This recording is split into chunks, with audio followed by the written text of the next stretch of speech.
Are you tired of restrictive diets that leave you feeling hungry and deprived? Well, what if I told you that you can actually lose weight by eating more? That's right.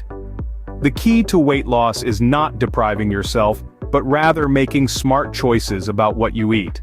By focusing on nutrient-dense foods that are low in calories but high in volume, you can actually eat more food and still lose weight. One great hack is to fill up on fruits and vegetables, which are packed with essential vitamins and minerals, but won't weigh you down with extra calories. Another tip is to include plenty of lean proteins like chicken, fish, and legumes in your meals, as these foods will keep you feeling full and satisfied. So say goodbye to crash diets and hello to a sustainable way of eating that will help you achieve your weight loss goals. Try incorporating this weight loss hack into your daily routine and see the results for yourself. Thanks for watching the video. Don't forget to subscribe to our channel for more tips on healthy living and weight loss.